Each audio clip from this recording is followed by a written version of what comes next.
Chapter 14. It was a hot afternoon, ridiculously hot for early November, hot even in the shade of the birches.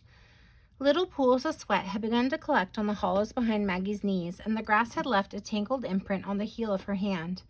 Now and then a bee, tricked into thinking it was summer, came to rest on the open blossom of a late-blooming rose and rubbed its feet across the soft yellow dust inside. Idly, Maggie watched a leaf from a branch overhead float on the still air and land on a pleat of her skirt. A silent afternoon. The voices had not spoken since early that morning, when she had heard what sounded like a squabble behind the staircase wall. "I'm growing impatient. How much longer must we wait?" "It isn't the right time yet. We can't be sure. What if she isn't right?" "Nonsense. Wait a little longer until we're sure. I'm getting tired of it." Now she sat among the little rooms on the grass and moved one stick back and forth like a door, so she could walk her fingers from one room to the next and back again, kitchen to dining room to kitchen, in and out. A crow fluttered in the sky like a black handkerchief and folded itself neatly on the edge of a chimney. Suddenly something moved among the shadows of the distant trees, and once again Maggie saw the flash of a silver knob and a bowler hat, outlined like a little black hill against the sky. Uncle Morris had been back several times since she had seen him from her window the day her face had been slapped by Aunt Harriet. His visits always came as a surprise. Her aunts never told her when he was coming, never said, "Go wash your face, Uncle Morris will be here today." He would just be there. She would look up from her books or away from the window in the parlor, and there he would be, standing on the rug and saying something for which she could find no answer. "Aha," he said once, making her jump in her chair, where she had been staring at pictures over the mantel, sucking her hair, doing nothing. "For a moment," he said, "I thought you were someone else. There used to be someone here by the name of Maggie. Would you know her? She looked a little like you, but her eyes were brown, and yours," he said, leaning in close to her face, "are purple." Nobody has ever teased her like that before, to be funny, not mean. For a moment she tried to think of something funny to say back, something that would make him laugh, maybe, or say, "Maggie, that was a wonderful thing you just said." Sometimes, alone in her room, she made Uncle Morris say nice things about her in her head. "She's a clever child," he would remark to someone, "clever beyond her years," or to her, "That was quite a good joke," and he would smile a small smile. But now she could think of nothing funny to say at all. "They're brown," she finally managed. "Purple," he insisted, peering into her face again. "Purple as a bunch of grapes, purple as daffodils." Maybe, instead of answering with a joke, she could go on saying dumb things until after a while he would feel sorry for teasing her so long, and he would say something nice. "But I'm only teasing," something like that. Maybe he would rumple her hair. "Daffodils aren't purple," she said. "Purple daffodils are. Here, let me show you in the mirror." He pulled her from her chair and conducted her to the clothes rack in the front hall. "Look," he said, but suddenly she was struck with the idea that maybe he wasn't joking at all. "Look at your purple eyes," he said, but she kept her lids tightly closed, not wanting to look, afraid that in the next moment she would find two grape-colored eyes staring at her from a face that wasn't her own. "They're brown," she said, looking at herself at last. Uncle Morris said, and then again, something must be wrong with the mirror." And he struck its frame with a swift blow. "Lillian," he called down the hall, "have you had this mirror checked lately? It needs oil or something. It's misbehaving again. It makes this child's eyes look brown when they're really purple. It makes her look like that other girl who used to be here, Maggie, whatever her name was. Maybe it needs new batteries. Lillian?" "They're brown," Maggie repeated, feeling stupid, but still she wondered. What if her eyes were purple and she didn't know it? What if she were somebody else and not the person she had been yesterday? "Morris is a fool," Aunt Harriet would say after each of his visits. "He has the mind of a silly boy." Funny to think of Uncle Morris as a boy, silly or not, Maggie thought now as she watched him approach her across the lawn on this hot afternoon. Uncle Morris a boy, tall Uncle Morris, so tall he could blow tiny dust storms across the books on the top shelf of the parlor bookcase, or put the end of the light cord on the door lintel where no one could reach it or in the dark find it. "I can't find the cord," Aunt Lillian cried out in alarm one night. They had all come into the front hall after one of those nighttime walks that were supposed to make Maggie sleep better. "Harriet, the light cord is gone." and the two ants began sweeping their arms about in the dark as though they were casting a spell or striking at cobwebs in front of their faces. "It's been cut," Aunt Harriet exclaimed, and Maggie caught her breath. Finally, Aunt Lillian groped her way across the hall and returned with a flashlight. "There it is," she said, "on the lintel." "How did it get up there?" "Morris is doing, most likely," Aunt Harriet said as she ran a yardstick along the door ledge, and the smooth oval knob finally swung wildly down on its cord, hitting their outstretched hands. It is one of his jokes." "Morris's jokes are not amusing," Aunt Lillian said, blinking in the sudden light. It was true, Maggie thought now, as he drew closer and rubbed the edge of his hat with his sleeve.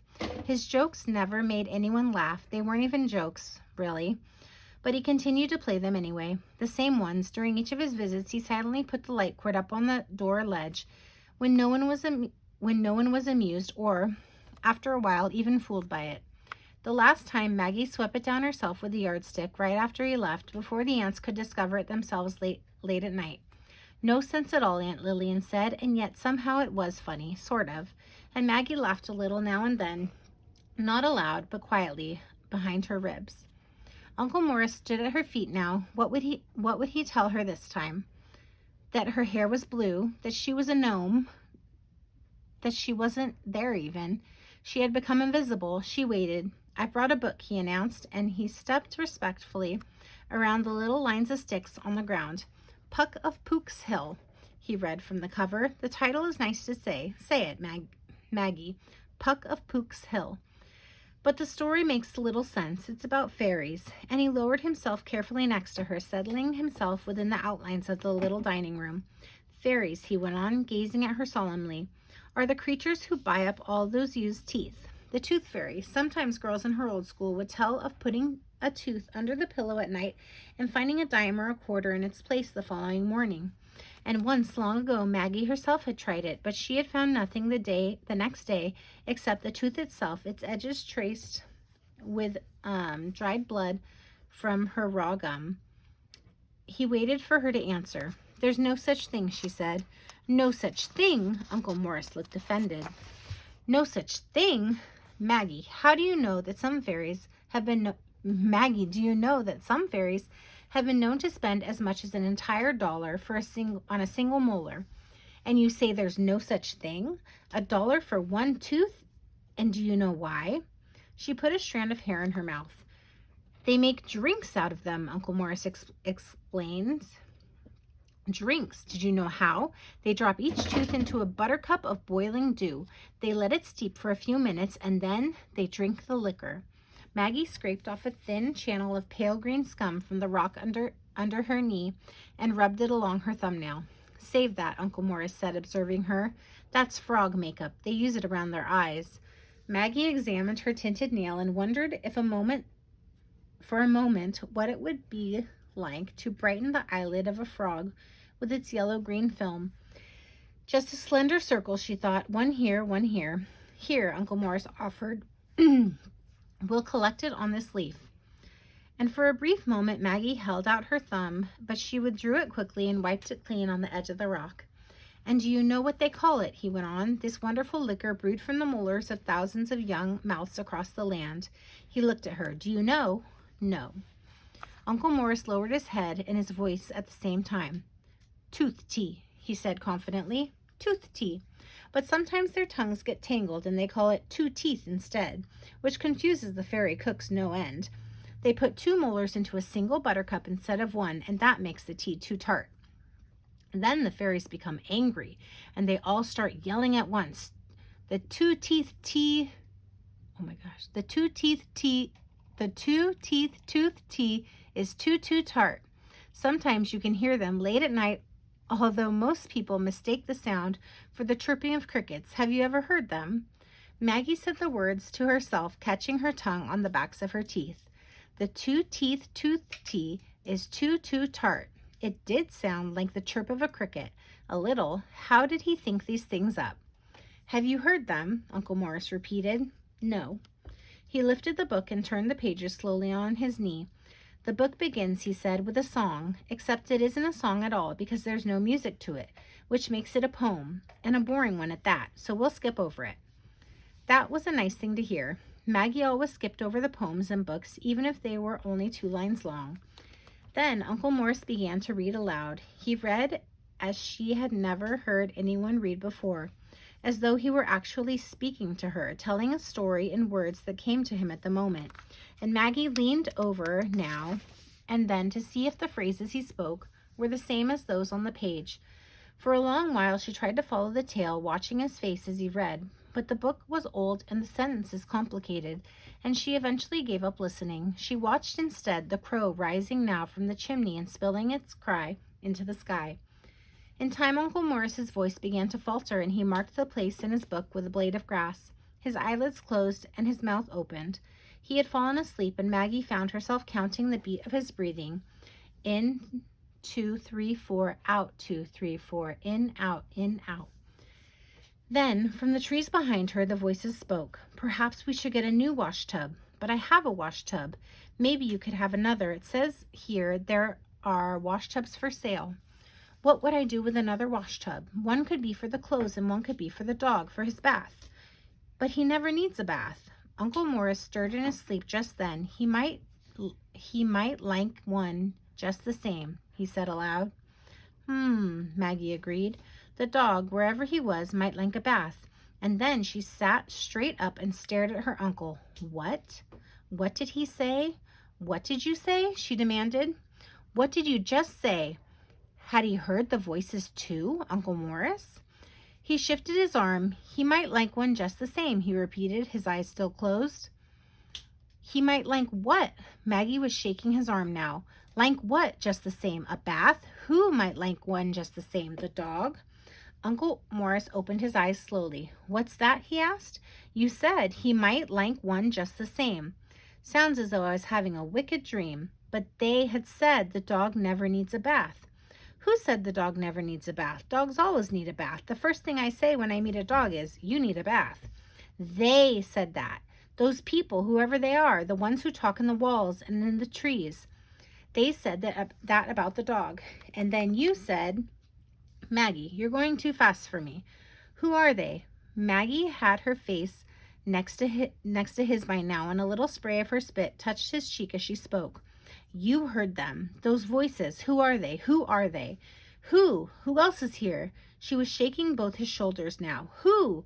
Maggie, I can't follow a word you're saying. But you heard them. You did. You answered them. They said, her voice broke. Uncle Morris bent over her. Is that a tear? He asked. And with the point of his finger, he lifted the drop that had fallen on Maggie's cheek. I do believe it is. Maggie, somebody dropped a tear on your face and then ran away. Do you think whoever it is wants it back? Shall we try to find him or her? It looks like a very special tear. If it were mine, I wouldn't have been so careless with it. It can certainly be used many times again by the looks of it. Come, let's try to find its owner. And if we can't, we'll just keep it for ourselves in a little jar. It's always nice to have a spare tear around. You never know when you might need one. He lengthened himself out in sudden snapping movements like a carpenter's folding rule and pulled himself up from the ground. Let's have a look. He held out his finger, for her tear still glistening at its end, and walked in long strides towards the house. Maggie rose to follow him. Who are they? She persisted when she had caught up. Where do they come from? Who's saying all those things? Who are those people? What are those voices? The voices. Uncle Morris turned to look down at her, and for a long time had said nothing at all. He just looked with the same expression he had worn on their first day here when her aunts tore the pink curlers from her head and unclasped the chain at her throat. Enchanting, he had said then, as though he really liked looking at her. Ah, the voices, he said now, and Maggie's heart jumped. There are, as it happens, many voices, and he looked off into the distance. The one I like best belongs to the pigeon, low and murmury, but the frog too has a nice voice. When he speaks, that is. His singing voice is terrible. The little teardrop still clung like a glass ladybug to the ball of his finger. She watched it catch the light and for a brief instant sparkle. And that is all I can contribute today to the subject of voices, Uncle Morris concluded. He looked down at her with what might have been a smile. She put her hair in her mouth and said nothing, standing still in the center of the lawn and not following when he finally turned and strode toward the house, carrying her tear away on his finger. He heard them, she said to herself. He heard the voices.